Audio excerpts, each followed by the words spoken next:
Aujourd'hui, on entend souvent des expressions comme tout est relatif, c'est vous qui le dites, ça dépend, c'est mon opinion, chacun sa vérité.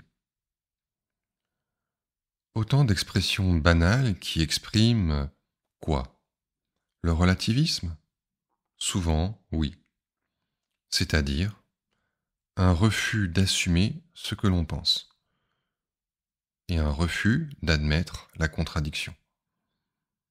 C'est vrai selon moi, c'est vrai selon toi, sous-entendu, nous ne discutons pas vraiment. Je ne t'écoute pas. J'admets ta parole, mais je la relativise, je la neutralise, je ne la prends pas au sérieux. De même, pour ma parole, c'est vrai selon moi, je dis quelque chose, j'affirme, je nie, mais je ne l'assume pas. C'est bien pratique, ça peut passer pour une forme de courtoisie. En réalité, c'est un refus de communiquer. Pour vivre bien ensemble, cessons de penser, cessons de discuter. Évidemment, c'est aussi une protection contre le fanatisme. Le passé de l'Europe, ce sont les guerres de religion. Et donc, en relativisant les affirmations des uns et des autres, on espère pouvoir neutraliser les guerres potentielles. Mais cela ne marche plus. Pourquoi? Parce qu'aujourd'hui, le relativisme est une arme qui est employée par les fanatiques. Le darwinisme, disent-ils, après tout n'est qu'un mythe, qui n'est pas foncièrement différent du récit de la Genèse ou des légendes.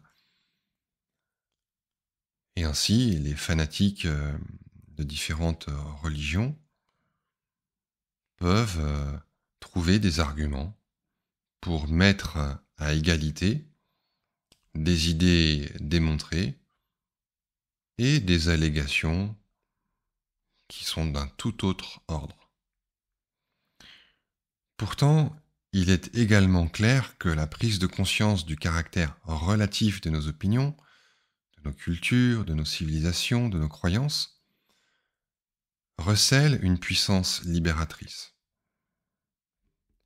Alors, comment penser le relatif pour qu'il reste un outil de libération à l'abri de toute récupération? Ou encore, comment poser des limites au relatif pour s'assurer que les hommes de bonne volonté n'en useront pas pour donner l'apparence d'une justice à leurs caprices, à leurs projets politiques totalitaires? À mon sens, mais vous direz que tout n'est qu'une question de point de vue et que ce n'est que mon opinion et ainsi de suite, il faut faire une distinction entre relativité et relativisme. La relativité est un fait de la connaissance. Les qualités des choses sont relatives les unes aux autres. Le grand n'est pas grand en lui-même, mais relativement au petit, et vice-versa. Nous apprenons ainsi que les choses sont et ne sont pas, sont ainsi et autrement, selon le contexte, le point de vue, la perspective. Nous prenons alors conscience que les choses ne sont pas des objets donnés, mais des images en partie construites. Et surtout, nous apprenons que nous en sommes en grande partie responsables. Mais le relativisme, quant à lui, consiste à absolutiser la relativité. Comment? En affirmant que tout, absolument tout, est relatif. Ce qui revient à affirmer, sans le dire explicitement, que tout est relatif à quelque chose. Et là est le problème, au fond. Que tout soit relatif, soit, mais il faut réfléchir à quoi tout est relatif. Est-ce que tout est relatif à la matière, à l'esprit, à la raison, au temps, au nombre, à une loi mystérieuse, au soi, à la conscience, à la lutte des classes? Faute de faire ce travail d'explicitation, on est absolutiste, mais sans le dire. Le relativisme, c'est la relativité dogmatisée, car non questionnée. Tout est relatif devient alors une vérité sacrée qu'il convient de ne pas interroger, sous peine d'ostracisme. Je crois donc que la posture juste consiste à admettre que tout est relatif à quelque chose qui, lui, ne l'est pas. C'est la doctrine de Platon, c'est aussi celle d'Abhinavagupta en Inde. Tout est relatif, oui, mais tout est relatif à quelque chose qui n'est pas relatif. Donc, au lieu de nous asséner mutuellement du « mais c'est vous qui le dites », comme si cela était la plus sacrée des vérités, discutons pour nous approcher de ce principe sans principe, de cette condition qui conditionne tout, sans elle-même être conditionnée par rien.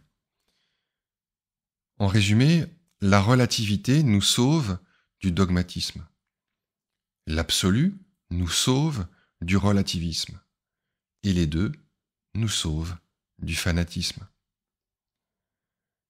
Et pour finir, j'aimerais vous lire un passage du traité des noms divins attribué à Denis l'Aréopagite,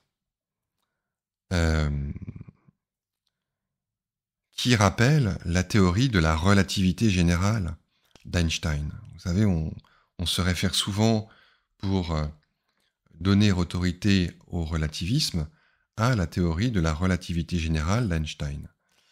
Mais c'est un contresens, car en fait, Einstein dit bien que les vitesses des corps dans l'univers sont relatives, mais elles sont relatives à la vitesse de la lumière, qui, elle, n'est relative à rien. C'est-à-dire que la vitesse de la lumière reste toujours la même.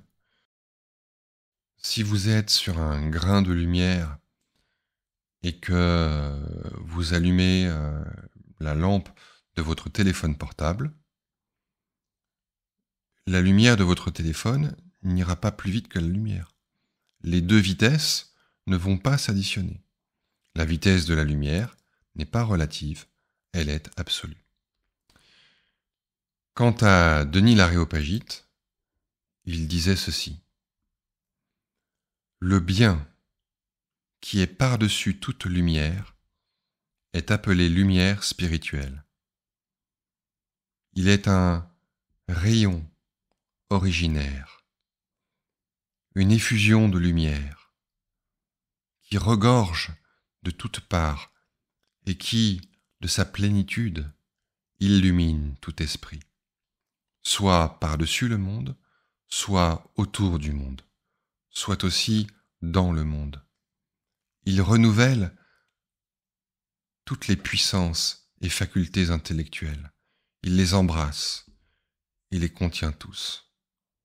Donc tout est relatif à ce principe qui n'est pas relatif. Et pour finir, je voudrais vous dire que cette idée que je suis en train d'essayer de vous expliquer, je l'ai énoncée en 2012. Et je constate, plus d'une décennie plus tard, que malheureusement, nous sommes toujours en plein relativisme et que jour après jour, cela continue à nous détruire.